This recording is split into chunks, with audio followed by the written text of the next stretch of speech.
हमारी जिंदगी है, ये हमारी जिंदगी है या कोई श्राप है, और चैन के 2 पल मिलेंगे सोचना भी पाप है। जिसे तुम जिंदगी कहते वो कांटों का बिछोना है, जिसे तुम जिंदगी कहते वो कांटों का बिछोना है, और फकत इस जिंदगी में सिर्फ रोना ही तो रोना है। वहाँ खोना ही खोना है, यहाँ सोना ही सोना है। वहाँ खोना ही खोना है, यहाँ सोना ही सोना है। यहाँ मिट्टी ही मिट्टी है, यहाँ मिट्टी भी सोना है, यहाँ मिट्टी भी सोना है।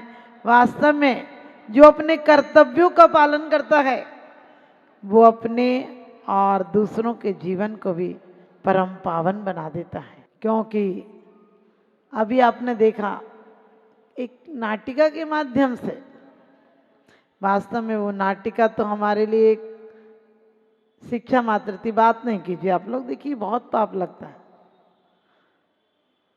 तो, लेकिन हमें इस बात को ध्यान रखना है कि सिर्फ हम दूसरों को नहीं, जो करेंगे वो हमारे सामने आएगा।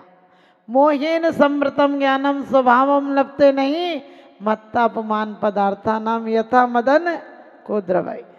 मोह के कारण, राग के कारण हमें ये पता नहीं चलता है कि सब जीवों से हमारा रिश्ता रहा है, कोई पहली बार हमारे लिए कोई अपना नहीं हुआ है।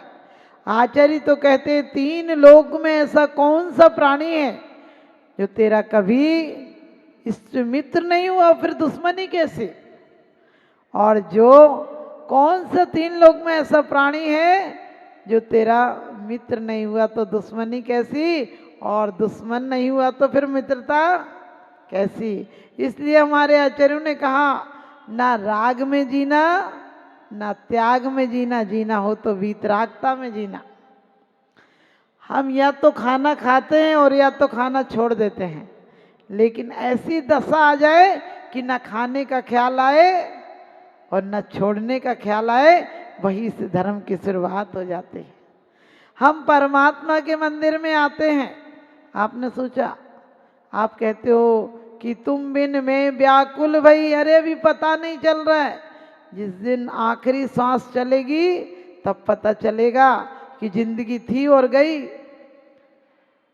आखिरी सांस चलेगी तब पता चलेगा कि जो जोड़ा था वो सब यहीं छूट जाएगा। कोई न जाने इस जीवन में कैसी घड़ी आ जावे, राज तिलक की मंगल वेला राम सिया बन जावे।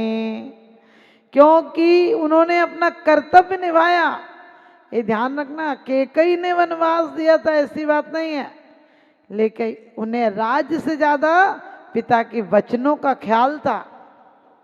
और उसके कारण पिताजी को कहते, पिताजी आप तो सिर्फ यहाँ का राज्य दोगे, लेकिन आपके वचनों के माध्यम से जो मुझे सत्ता मिलेगी उस पर किसी की सीमा काबिज नहीं होगी। आज का बेटा होता तो कहता तुम निकल जाओ, तुमने अपनी बीवी को वचन दिया होगा। लेकिन फिर भी ध्यान रखना, मात पुत्र कुपुत्र भले ही होले, मात ना होगी कुमाता। भले बेटे को याद नहीं आए माँ की, लेकिन एक दिन भी ऐसा नहीं जाता जो माँ को बेटा का ख्याल नहीं आता। फिर भी आपको एक बात कहूंगी कि कभी दुश्मन दुश्मन बनकर नहीं आता है, जब भी आता है तो दोस्त बनकर दुश्मन आता है।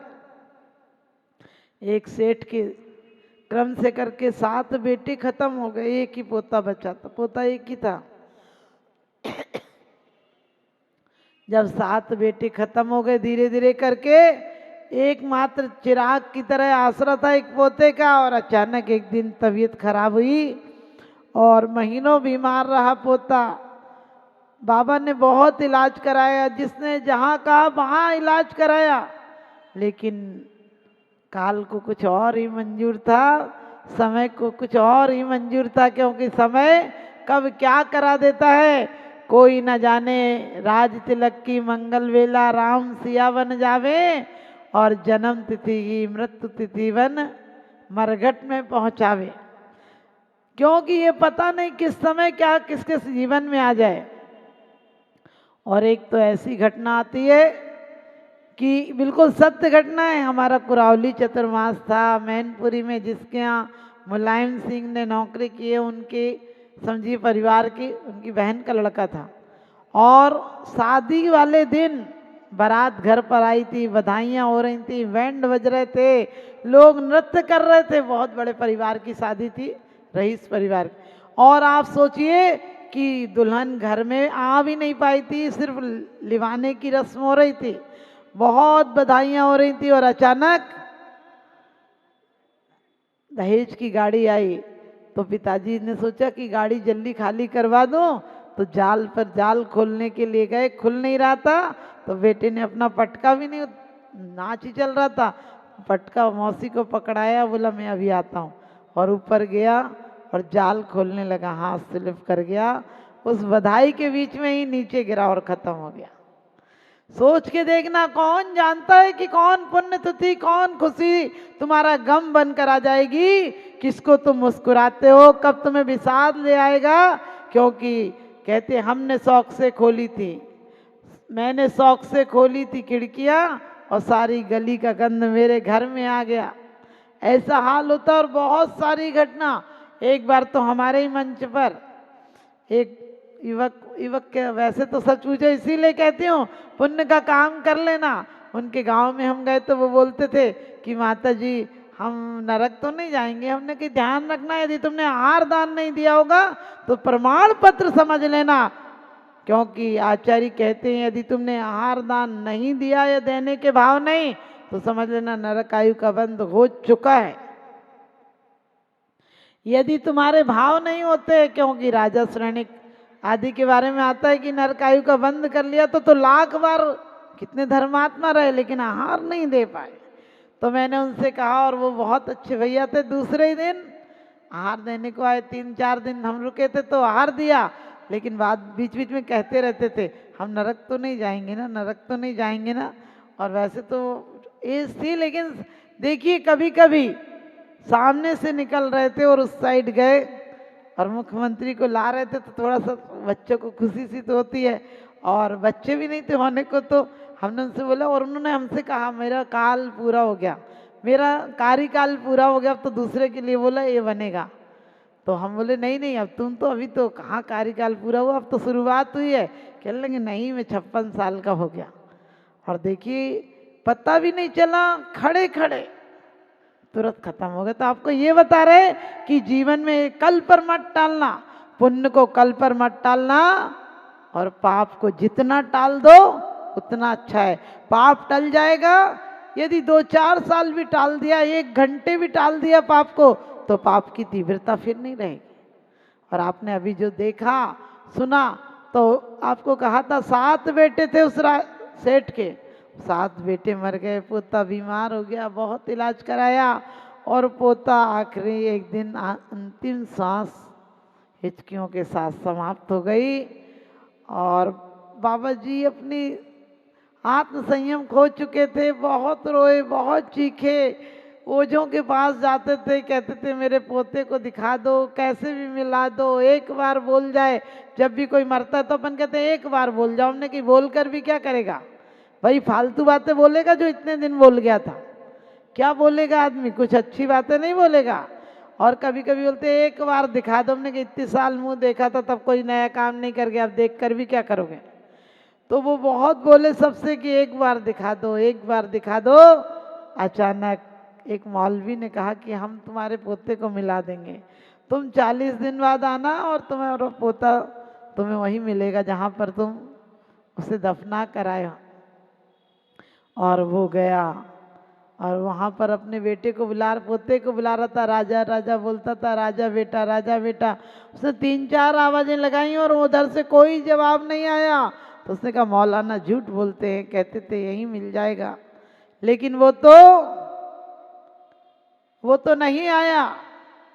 अचानक आप देखिए एक आवाज आई, बोले किस राजा बाबू की बात करता है। उसने कहा मेरे राजा बाबू की। उसने कहा यहाँ चप्पे चप्पे में राजा बाबू है, यहाँ हर इंसान सम्राट बनने की भावना लाता है, लेकिन अधूरा मर जाता है। कोई पूरी नहीं होती उसकी भावना है। किसकी बात करते हो? और कहते हैं कि उसने कहा बेटा आजा, मैं तेरे लिए कितने दिन से तड़प रहा हूँ। उसने कहा खबरदार बेटा कह के मत बुलाना। उसने कहा क्या तू मेरा राजा बाबू नहीं है? उसने कहा मैं राजा बाबू नहीं तेरा दुश्मन हूँ। उसने कहा अरे तू तो मेरा प्यारा पोता था। उसने कहा इसीलिए तो प्यारा पोता बनकर आया था। तूने मेरे 7 बेटे मारे थे, तूने मेरे 7 बेटे मारे थे, इसलिए मैंने बदला लेने के लिए, जो मेरे मरे हुए बेटे थे वो तेरे घर में बैठे हुए हैं, और मैं बूढ़ा बाप अपने बेटों के लिए रो रो के मर गया था, इसलिए तेरे घर में पोता बनकर प्यारा सा पोता हुआ हूँ। तुझे आखिरी में नरक ले जाऊंगा, क्योंकि तू मेरे आर्त और ध्यान में मरेगा और तू नरक जाएगा, इसलिए तेरे से बदला लेने के लिए मैं तेरा पोता बनकर आया था। खबरदार अपनी जुबान से मुझे अपना बेटा कहा था। ध्यान रखना, यही तो आचार्य कहते हैं कि कोई दुश्मन बनकर नहीं आएगा, तुम्हारा बेटा बनकर आएगा। क्योंकि तुमने यदि अंतराय का बंद किया है, तुमने यदि द्रव्य दान खाया है, यदि तुमने अपनी शक्ति को छुपाया है, द्रव्य क्षेत्र काल भाव इनकी शक्ति को मत छुपाना। जो द्रव्य मिला है उसे अच्छी जगह लगाना। जिस क्षेत्र में तुम रह रहे हो, जहां पाप कर रहे हो, वहां पर पुण्य भी करना। इतना काल इतना समय घर में लगा देते हो, कुछ समय अपने लिए भी लगाया करो, क्योंकि 58 घड़ी पाप की और 2 घड़ी आपकी। 2 घड़ी तो कम से कम परमात्मा को दिया करो। और कहते हैं कि वास्तव में अपने जीवन में यदि कुछ कमाना है तो वो पुण्य कमाना है, और एक दिन होगा पुण्य भी। आपको कमाना नहीं पड़ेगा, पुण्य को छोड़ना नहीं पड़ेगा, पुण्य अपने आप छूट जाता है। छत पर जाते हो तो सीढ़ियां छूट जाती हैं, उजाला आपका स्विच ऑन हो तो उजाला हो जाता है। और सब लोग कहते हैं कि पुण्य और पाप दोनों बेड़ियां हैं। मैंने कही पुण्य और पाप बेड़ियां हैं, लेकिन पुण्य की बेड़ी अच्छी लगती है।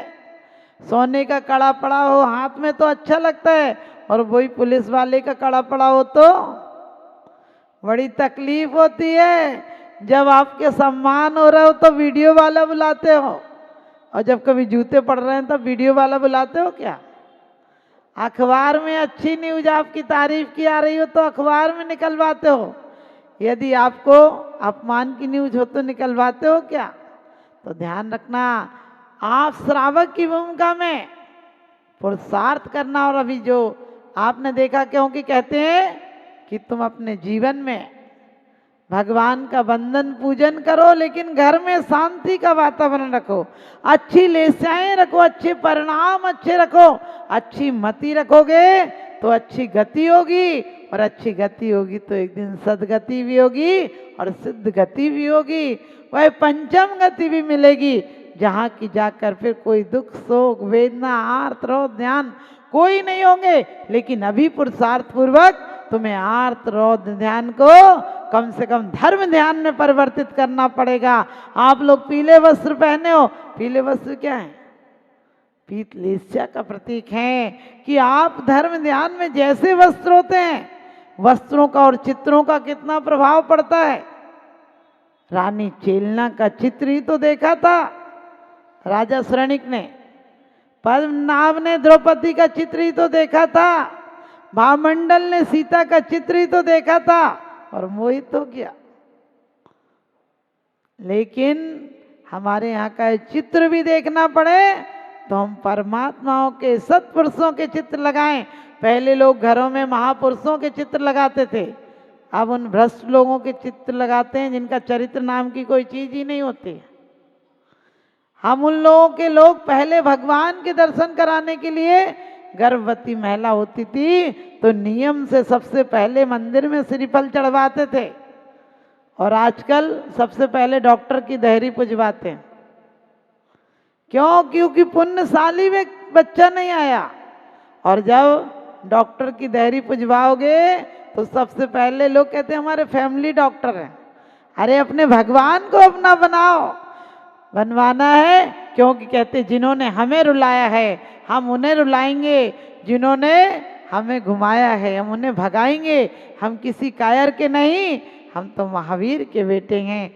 हम भी वो करके दिखाएंगे जो इन्होंने करके दिखाया है, जो इन्होंने करके दिखाया है। आपन को ये नहीं सोचना हम भक्त होकर मर जाएंगे। अरे भगवान की शुरुआत करके मरेंगे। एक कदम भी बढ़ेगा, यदि अच्छी गति के लिए पहला कदम भी बढ़ता है तो एक दिन अंतिम तक भी पहुंच जाते हैं।